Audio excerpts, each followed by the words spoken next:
Hello, good morning students. I am Dr. SUNITA TANDON from RR College, Alwar. Today I am going to deliver the lecture number 5 of your unit 3 of environmental chemistry. In the last lecture we have studied about the effects of rain on terrestrial ecosystem. Today we will study the injury of vegetation by acid rains. Sulfur dioxide Sulfur dioxide injures the vegetation by initial disruption of cell integrity, which usually appears in the spongy parenchyma cells affecting pellucid layer. These areas first appear after soaked, then become dry and peppery and bleach to a light ivory or tan color. The final effect is a pattern of light colored blotches and mainly intervenal. Continuous chronic exposure to low level of acidic water causes diffusion, chlorolysis and the leaves of the plant. Acidic water contains sulfur dioxide affects the functional cell near the stomata. Apparently, the cell have capacity to detoxify sulfur dioxide and sulfur dioxide by converting to sulfate ions. If the concentration of SO2 is in large excess, the sulfite ions build up the water relation to the cell and disrupted the plasmolysis occurs. Aluminium concentration. Water affected by the acid deposition increases aluminium concentration. Aluminium hydroxide is common in soil, solubility of which increases with the increase in hydrogen ion level. The aluminium 3, iron 3 and magnesium 2 cations neutralizes the negative charge carried by organics. Thus, aluminum 3 and organic compounds precipitate in soil. Excess of aluminum 3 ions are released from the soil and enter the water percolating into stream and lakes. These aluminum ions are highly toxic to aquatic biota at 90 to 270 ppm level. Effect of acid rain on buildings. Acid rain causes extensive damage to buildings and structural materials of marble, limestone, slate and mortar. The attack of acid on marble is termed as stone leprosy. Calcium carbonate reacts with sulfuric acid to form calcium sulfate plus water plus carbon dioxide. Acid rain corrodes house monuments, statues, bridges, fences and railings that cost the world $1,450 million a year. British Parliament building also suffered enough damage due to acid rain. Much of the falling snow in Britain is highly acidic. If it does not melt, it may turn into a pollution time bomb. Valuable ancient sculptures, carved from marble, limestone, sandstone, etc., deteriorate by acid components because of cooking and mechanical usage. Architectural monuments like Taj Mahal in Agra, India, may be destroyed due to slow corrosion by acid deposition and air pollution released from the Mathura refinery. At St. Paul Cathedral, the stone work is being corroded at the rate of an inch per 100 years. Throughout Europe and Greece, many famous buildings, monuments, and art treasures have deteriorated at an alarming rate because of erosional effects of acid deposition. Ornamental stone work on the church in Bristol is corroded by acid. H2S tarnishes silver and blackened leaded house paints. Traces of radio element in rain severely damage the buildings. Acid precipitation causes damage to the steel, oil-based paints and automatic coating in the disintegrate textiles and paper, etc. Particles of lead, cadmium, sulfuric acid enter the river water when fish spawning and hatching occurs.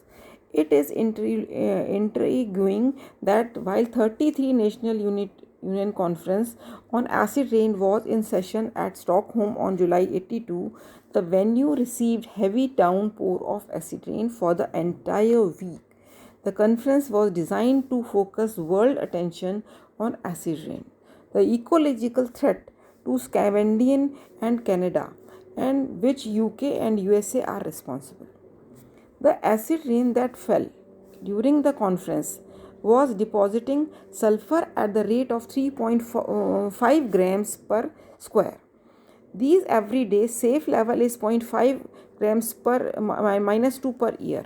An estimated 25% of this rain come from UK, which deposits on Sweden in the year 40,000 tons of sulfur in smoke and heavy industrial carried by prevailing winds across the North Sea. The situation in India has been likely to worsen further in the near future with increasing dependence on thermal power plants. Today, the need of the hour is to take some critical decision to control the emission of gases which can form acid rains.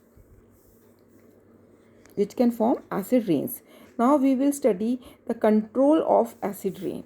The phenomena of acid rain is highly interactive phenomena, and remedial measures to control it are very extensive.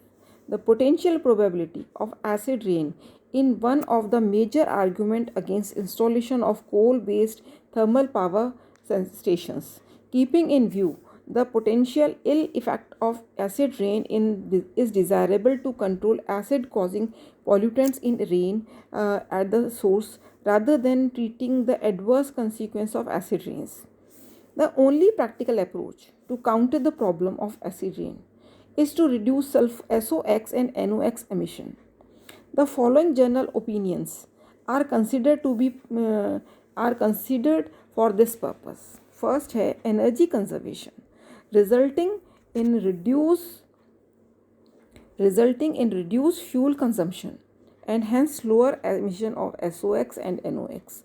Conservation via more efficient fuel use throughout the improved thermal insulation is also being applied. Substitution of fossil fuel by another alternative energy forms.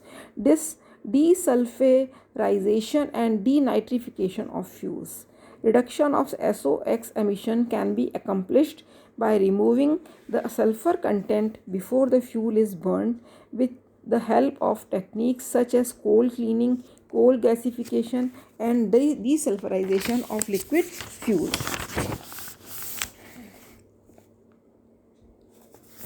Reduction of sulfur content during combustion of an fluidized bed combustion. Removal of sulfur emission after combustion as in stack or flue gas desulfurization system or scrubber. Next is removal of NOx emission from stationary combustion sources can be achieved by modification of furnace and burner designs and opening conditions. The combustion modification technique now includes two-stage combustion, precisely controlling air injecting water during combustion, recirculating flue gases by altering designs of fixing chambers. NOx emission from mobile combustion sources may be decreased by lowering the combustion temperature in the engine and catalytic removal of NOx from the exhaust gases using device like a three-way system that reduce carbon monoxide, hydrogen carbons and NOx simultaneously. More extensive research efforts are necessary to develop economical and effective technologies to control SOx emission at the source to disconcern the mechanism of long distance dispersion of SOx emission, to monitor and to study the various effects of acid rains on human, animal, plants and buildings. However, some scientists believe that SO2, an air pollutant resulting from burning of fossil fuel, and major contribution of acid rain mainly also can counteract the critical phenomenon of global warming due to greenhouse effect by modifying the cloud formation in such a way as to bounce back the sunlight into the space and cool the planet. Thank you, students.